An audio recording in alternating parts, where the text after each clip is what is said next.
Hi, welcome back to We Are Wool People. My name is Ailsa, and on this channel we talk about knitting.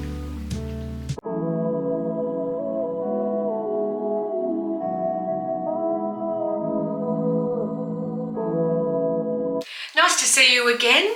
I hope that you are happy, and I hope that you're well, and I hope that all of you are enjoying whatever it is that you're making, and that you're all making good progress with your knitting or crochet or sewing or whatever it is that you're doing. And I hope you're all looking forward to the change in seasons that we're all about to experience. Here in the Southern Hemisphere, as everybody knows, we're heading into summer, and even though I'm in the throes of my own autumn/winter knitting still, it's fast becoming warmer every day, and as you can see today, I'm actually not wearing any sleeves, although I am feeling a little bit chilly this afternoon. So I've got a super quick roundup for you today. I've got 2 finished objects, and I have 2 live whips, both of which are actual queue jumpers for the autumn/winter knitting queue. Then I'll quickly touch on the 2 whips that I've got that are at the moment a little bit stagnant, waiting to finish these 2 that are getting there. And then we might have a quick chat at the end, if we've got time, about what we've got planned for summer knitting 2024 maybe. First of all, I'll warm myself up by telling you what I'm wearing. This is the Friday slipover from Petite Knit, and I knitted this last year in a combination of yarn that I got from the Wool Inn and from a company called Swish Yarns. The Wool Inn yarn is actually a sock yarn by Fiore, and it's held double with a strand of mohair silk that I bought from a company called Swish Yarns. It was this is knitted in a broken rib, and it's got some really lovely details in the finishing and the shaping down here and here. As you can see, the shaping in it is really lovely, very professional looking, and I'm really happy with it. The only thing I'm not over the moon about is that I probably knitted it a tiny bit long, and the colour's probably not the most flattering colour for my skin tone. We might talk about that later, maybe. Here is the base yarn that I used. It's the Fiore sock yarn in colourway something. And I held it double with a strand of mohair silk from a company called Swish Yarns, which I got at Fiberfest in 2023 in Penrith. The Swish Yarns seller is a bit odd. We saw them at Bendigo, and she had a beautiful stall, and I was videoing her stall, and she came up and tapped me on the shoulder and said, "No photos please." And so I said, "Oh, I'm really sorry," and I deleted the photo in front of her. But I do remember she said to me at the Fiberfest last year that she was a farmer, and that she hand dyed all of her yarns, and that they came from the animals on her farm. And that, when you look at the stock that she has on display at the shows, is blatantly not true. One of her yarns is a merino cashmere nylon yarn. It's obviously a commercial yarn. It's a base that you've seen before. The twist, the fibre content, everything about it is exactly the same as a commercial MCN merino cashmere nylon yarn that you see from a lot of different suppliers. It's not coming from her farm. She did have some alpacas, so probably the alpaca could potentially have come from her farm. She also sells quite a lot of linen yarns and yarns with silk blends. Again, they're not coming from farmyard animals in Australian farms. And if I'm wrong, I'm wrong, but I bet you I'm not. Anyway, whatever. She's had some really nice yarns, and she really does. She's got a cone on her website. If you have a look at the website, Swish Yarns, it does look like a bit of a phony website, but it's real. She's a real operator. She's selling yarn, and the yarn's lovely. She's got cones of linen silk blend that look really, really lovely actually, and I think that if you grabbed a couple of cones of those and held that double or even triple, you'd get a very beautiful summer yarn, and maybe I might give that a go. I'm not holding the fact that she tells me she's a farmer and does all the hand dyeing herself and all the yarns come from the farm, and that might not be true. I'm not holding that against her. I'd probably still buy yarn from her. Anyway, I got this mohair silk from her, and I paired it with this Fiore sock yarn to make the Friday slip over. Here it is. Anyway, moving on. Moving on to finished items. Finished item number 1 is my Tino jumper, made out of Jody long alba. There's the back. It's got a really nice sort of split in the middle of the back, and a garter stitch detail or reverse stocking stitch detail down the centre of the back. The same reverse stocking stitch detail down the centre of the front, which I hope you can see there. It's made in pieces and sewn together, a feature of a knit that I don't enjoy and haven't used very much, but the resulting jumper is really nice, and I wore it up to the Knitters Guild Knitters Retreat or Gathering last weekend, a couple of weekends ago, but I only went for the day, and I wore that, and I wore it with, now hang on, I'm going to go and put it on and show you what I wore it with. Won't be a second. Ready, set. And I wore it with this scarf that I made in 2012, really super long time ago. When I looked at this yarn at the Wool Inn in Penrith and was talking to Anita about it, she said that that this jumper really suited cows and scarves, and that sort of prompted me to buy the yarn and make it. And it's really true. I really think that this sort of tweedy yarn and this simple jumper that's got enough interest in it to keep it kind of interesting and to give it a bit of something. It's not just super plain, but I do think it really kind of sets off cows and scarves.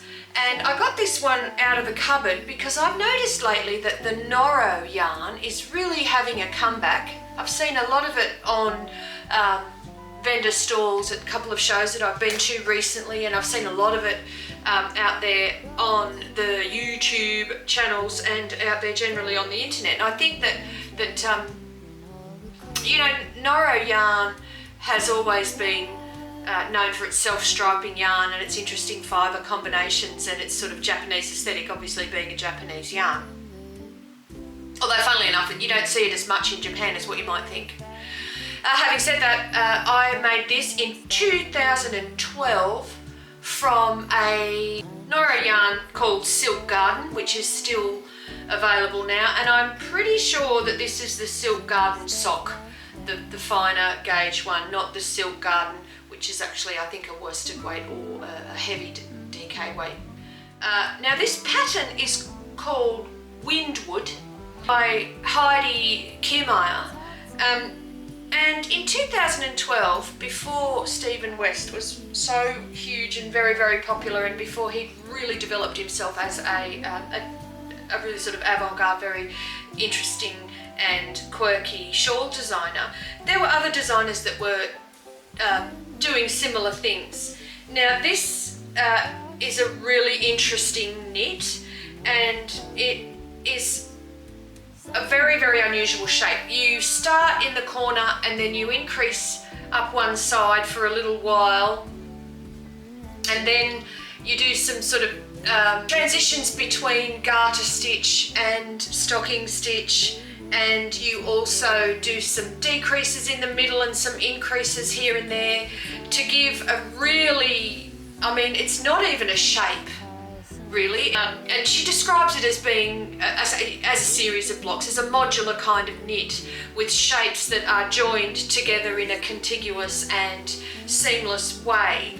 And because it's so randomly shaped, it really doesn't matter how you wrap it around your neck. There's no way you can get it wrong because it always looks good because of the randomness of it. So sometimes it's difficult to kind of carry off or difficult to know how to style a long straight scarf. You can, fold it in half and slip one through the other like a little sort of slip knot around your neck, or you can wrap it, or there are things you can do, but I always feel like it feels a bit forced.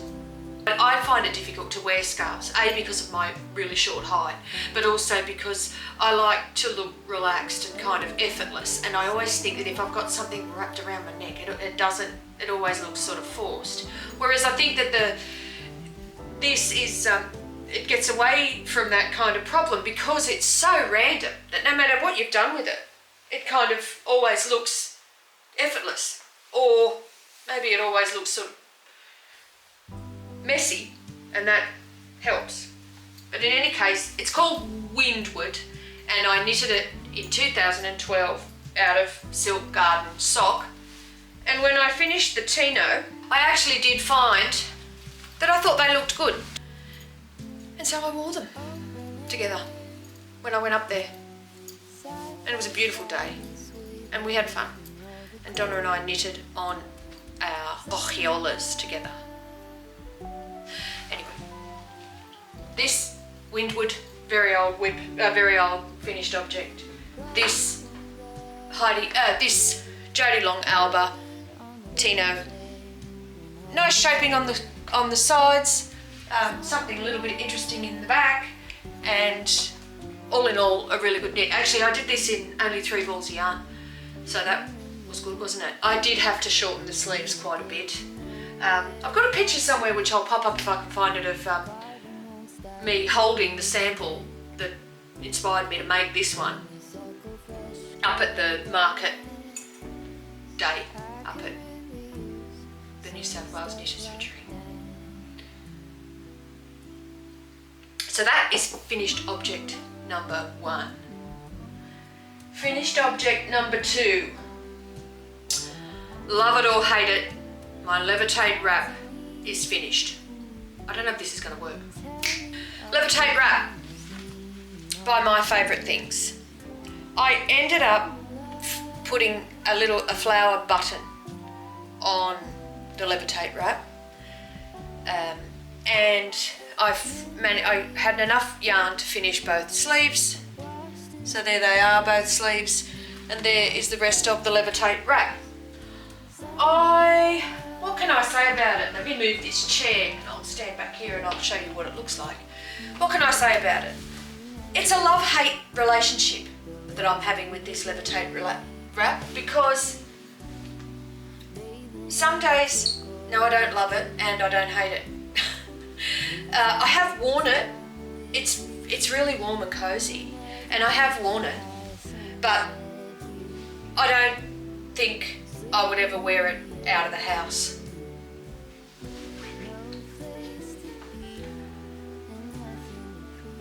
It definitely has a loungewear sort of vibe. Sorry. And I've worn it to work from home. But I have not worn it outside the house.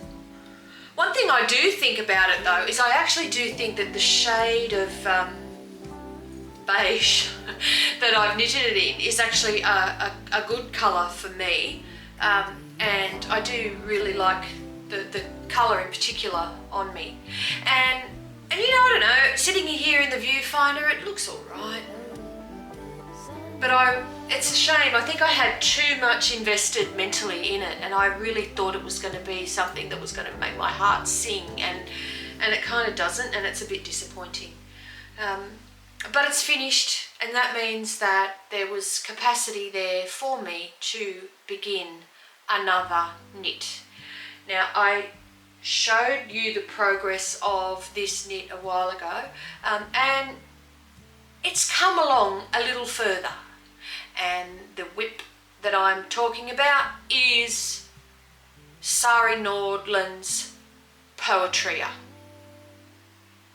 If I do that one more time, I'm not going to do that again, because that's what Nora does, doesn't she? We don't want to do what Nora does, because that's Nora's thing. I'm going to put it on though. As you can see, I am on Sleeve Island.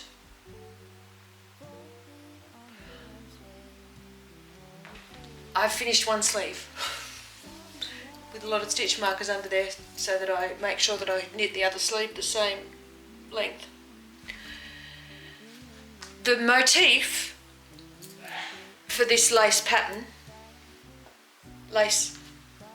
there's no cables, it's just lace, and it's beautiful, isn't it? Look how good it looks. Looks really good. I'm absolutely delighted with how it's come out. And it's more of a traditional length. It's not cropped, and it's not balloon sleeved or anything like that. It's just a traditional length, you know, sort of at the pockets of my jeans, and the sleeve is an ordinary normal length sleeve with normal shaping. I mean, obviously you can see it's covered in stitch markers and threads and whatever, because it's not finished, but and obviously not blocked, so it will smooth out and look better when it is blocked. But you know, it's a fantastic knit, beautiful pattern, beautifully written, great result. Everything about it is wonderful. This is knitted with, and I've said this a million times, if you've been here before you know, this is knitted with one strand of black wattle fibres, dove grey Suri alpaca, and one strand of Holst Garn Coast, which is 55% wool, 45% cotton, in the colour Putty. Those two together giving this result, which I'm absolutely delighted with. And it won't take me very long to finish this sleeve, even though I feel like I've been on sleeve purgatory forever. Why is it that the second sleeve is hard to do, or the sleeves in general?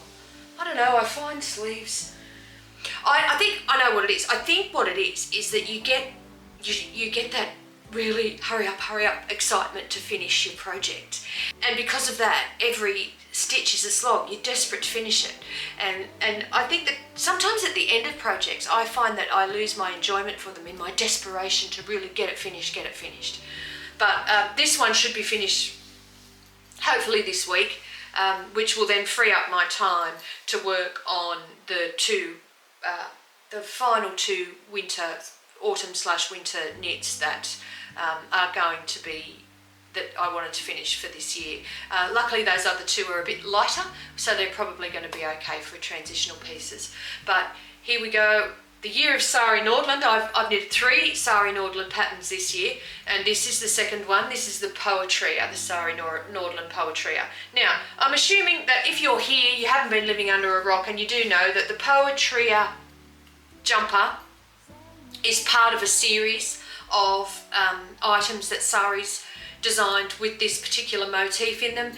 There is a scarf, there's a small scarf, and I think a bigger one. Not 100% sure there. I think there's a cardigan. I know that there's a tee. It's called the Poet Tee, which is like this but t-shirt. The Poetria jumper. I think there could be a cardigan, possibly even a sock. Anyway, there's a range. You could have an anthology of poetry inspired knits from Sari Nordlund if you wanted to. Next one. This one. This one's really cool. First of all, I'll show it to you like this. In my last podcast, I told you that I bought at Bendigo Woolen Mill the yarn to make Pohjola from Sari Nordlund, and I got the yarn from Pirate Pearl. It's Pirate Pearl Blackbeard, which is a very luxurious base of Polworth and silk. It's just beautiful, and that that we chose the colours carefully, etc, etc, etc. And I had just started it. I was knitting it as a knit along with my friend Donna, and I was saying that she was already way ahead, and I hadn't even started mine. Well, I did start it that day, and we worked on it when we were up at the retreat, the knitting gathering on that day, and I've worked on it pretty much only that ever since, and so much so that I've actually hurt my hands. I'm in a bit of pain. I'm a bit arthritic in the fingers and knuckles, and they're a bit sore. But let me show you. Oh, little spider. Oh, don't kill him. Don't kill him. Okay. Here it is. Look at the yoke work in that. It's nice, isn't it? Alright, I'm going to pop it on.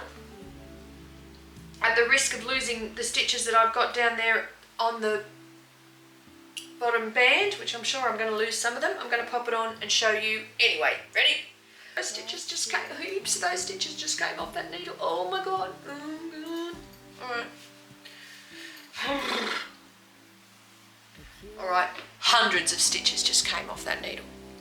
Now let me put my glasses back on so I can see. Here we go. Look at Pohjola. She's coming out well, isn't she? The three colours I used, I'm under completely artificial light now. It's gone dark and I can't really help it because if I don't film now, I'm not going to have time tomorrow because I'm going out. So anyway, so the colour is this. I'll have to look up what I said last time. One of the colours is cork, that's the gingery colour. One of the colours has got, it's actually a purple, and then the light one, I can't remember, I'm going to have to look it up. But the Pohjola yoke is just fantastic, isn't it? Look, I'm so happy with it. It actually looks better on camera than it does in real life, so I'm just going to stand here for a really long time. I'm just going to stand here like that because it looks really good. Some of the rows have got three colours in the one row, which is unusual. It's a Scandinavian thing. It's certainly not something that they would do in Fair Isle. They'd avoid that in Fair Isle, and therefore it takes a long time. There's a lot of stitches when I get around here. I think that the combination of the colour choice and the yarn choice has been massively personal preference to me. I mean, you know, like everybody, when you knit something, the yarn you choose and the colours you choose are all personal preference. That's an obvious thing to say. What I mean is that I chose these colours based on my taste, and the yarn also because of its, I wanted to buy a sweater's quantity of pirate pearl yarn for a long time, and so I took the opportunity to make the Pohjola sweater pattern fit the yarn rather than sort of make the yarn fit the Pohjola sweater rather than the other way around. Anyway, I don't think it was a mistake, but I will mention this. Because the yarn is a Polworth and silk, it's really soft. It's magnificent yarn. It's really, really soft. But because of that, it's a bit hard on your hands to knit with. You have to really hang on to it, and so I've hurt myself. And because of the slipperiness of it as well, you have to, you know, watch your gauge quite carefully. And it's not a superwash yarn, but because of the silk, it's not very grippy. So not a yarn that's necessarily ideal for colour work. But I like it anyway, and I'm not sorry that I used it. I will just tell you something about colour selection, because we've talked about that before, haven't we? About what I think about you know, the skill involved in using colour selection being a talent rather than actually a skill. I'll show you the three colours. Right, the three colours up close are the creamy colour, the gingery colour, and the purple colour. Now, as you can see, the cream colour and the ginger colour are quite low contrast. And the high contrast yarn is yarn number 3, if you like. So I'm assuming that your main colour is colour 1 and then these two colours are colour 2 and 3. What I've done is my colours 1 and 2 are low contrast, and my colour 3 is high contrast. But what really looks better when you look, and I still quite like the muted sort of soft way that these colours are playing together. But what I will say is that I didn't notice it so much until after I started knitting, and particularly when my friend Donna knitted hers, which I'll show you a picture of hers if I can find one, and you can see the difference, is that what really should have happened is that colour 1, the main colour, that's the colour that should be the highest contrast. It's colours 2 and 3, the two colours that are used in the colour work, that they are the ones that really look better when they are the low contrast, with the main colour of the jumper being the high contrast. So for this to work in that like that for this jumper, then the purple should have been the main colour, with the other two being the contrast colours. Does that make sense? Yeah, because it really should have been the purple as the main colour. But I'll tell you something funny, is that I have finished this sleeve and I'm already onto the ribbing on the bottom, because I did have made it quite short. Not cropped, but I've made it quite short. I'll show you. I've made it quite short. So just sort of on the waistband of jeans. And that was deliberate. And I am still only on the first ball of this. But I could potentially make another one out of the leftover yarn. And if I put the colour work in the sleeve on the other one, I could potentially, and maybe instead of having the collar being from this colour, I could make the collar out of the purple. I could potentially make another one. And I might. But it didn't really take as long as I thought it was going to for a full colour, for a colour work yoke jumper done in a 4-ply gauge. But there you go, I'll give you another look. In all its glory, Pohjola. Again, I like these colours, but apparently they're all wrong for me. Alright, I'm going to take this off. Right, so 2 finished objects, 2 live whips, and now I've taken stock of what I've got left on the needles for autumn-winter 2024, and I have 2 current works in progress that are going to get more attention when I get off Sleeve Island here next week. And they are, number 1, the Rib Wave Pullover by Joanna Ang, and number 2 is the Priscilla Cardigan by Marzana Kolacek, which I don't know why I've delayed the gratification of knitting on that particular project as long as I have, because I really, really, really love that cardigan, and I really, really, really wish I had one right now finished. But that Pohjola just sort of jumped out of nowhere, got on the needles, and now is nearly finished, and it took up all my Priscilla knitting time. But Priscilla is the one that I'm going to be focusing on next. And then this Joanna Ang. I'll show you about this Joanna Ang one. Sorry, I'm getting it. Right, got it. Do you remember I said that I had in fact gotten myself into a problem where I wasn't sure what row I was up to? So this knit is actually, there's less of it this time than what there was last time I showed you, but I have gone back and I have identified what row I'm up to here. So now when I knit down from the back, I will know when to stop and at what point I can join and be on the correct row and get it all going in a nice flow again. And it's in a pale green, which I don't know if it's a colour that I can wear, because I've literally never worn anything green in my life. This will be the first green thing I've ever made, and the first green thing I've ever worn, if I ever do wear it. Which actually brings me to, very quickly, my next very quick topic of discussion before I leave you to it, is Two Pearls in a Pod were talking last week on their podcast about about having their colour analysis done. They didn't pay to have it done professionally. Sarah did hers using AI, and I think Paige might have used an app. Anyway, the two of them did their colour analysis online, and then they were also talking about that 3-word style guide. I'm not going to talk about the 3-word style guide. I think it's a bit weird. But I will have a very quick chat about colour analysis. Again, if you're watching this, you've probably seen the colour analysis theory on Instagram and on the internet, and I wouldn't be doing the theory justice by trying to tell you that I know what it is, because I don't.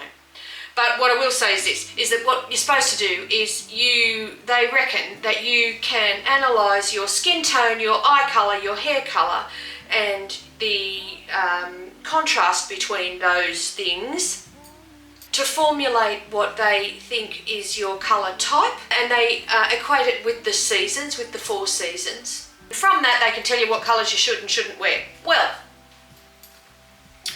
I did mine using an AI app on my phone, and